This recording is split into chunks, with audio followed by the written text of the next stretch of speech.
ओम श्री परमात्मने नमः।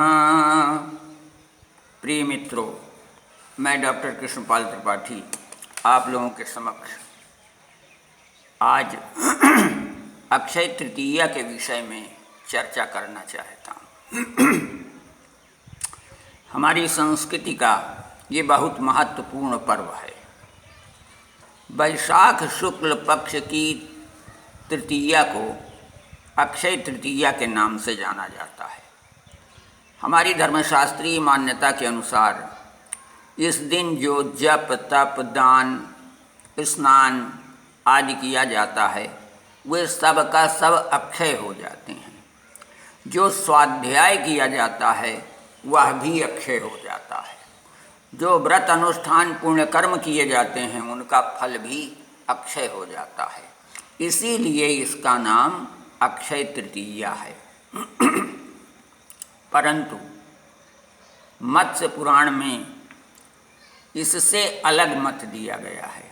उक्त पुराण के अनुसार वर्ष भर कभी भी भगवान विष्णु को अक्षत से पूजन नहीं किया जाता, ये तो निश्चित है।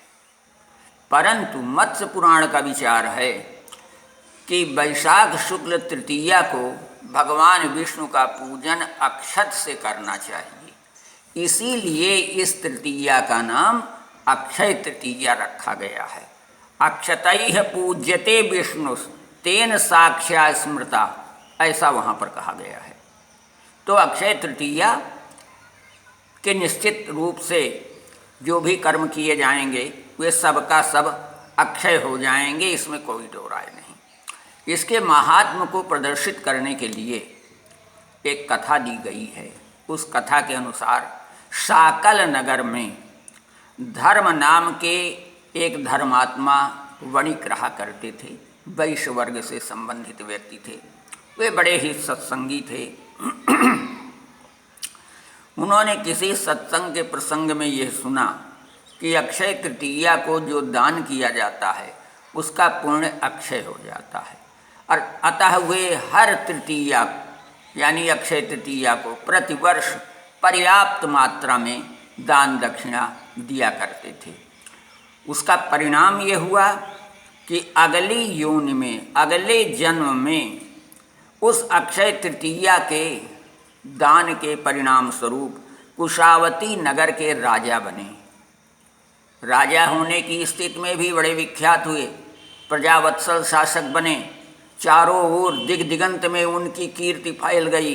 यानी अक्षय तृतीया के दिन दिए गए दान के कारण ही वह सामान्य सा वणिक राजा बन गया। तो आप सोचिए कि अगर हम कुछ करेंगे दान धर्म तो निश्चित रूप से हमको उसका कुछ ना कुछ फल अवश्य प्राप्त होगा। यद्यप दान दक्षिणा पूजा पाठ जप तप का तो फल हमेशा है, लेकिन अक्षय तृतीया के दिन अगर कर दिया जाए तो कई गुना फल अधिक बढ़ जाता है। जब एक सामान्य सा वणिक राजा बन सकता है दूसरे जन्म में, तो हम आप कम से कम अच्छी स्थिति में तो अगले जन्म में हमारा आपका अवतरण होगा ही निश्चित रूप से। इसका व्रत भी किया जाता है। यदि कोई व्यक्ति व्रत करना चाहे तो प्रातः स्नान आदि करने के पश्चात भगवान विष्णु का विधिवत पूजन करे। ब्राह्मणों को अनेक प्रकार के सांसारिक पदार्थों का दान करे। अन्न वस्त्र आभूषण उपहार इत्यादि प्रदान करे। विशेष रूप से उस दिन सत्तू का दान अवश्य करना चाहिए। जल का दान करे और सत्तू का दान करे।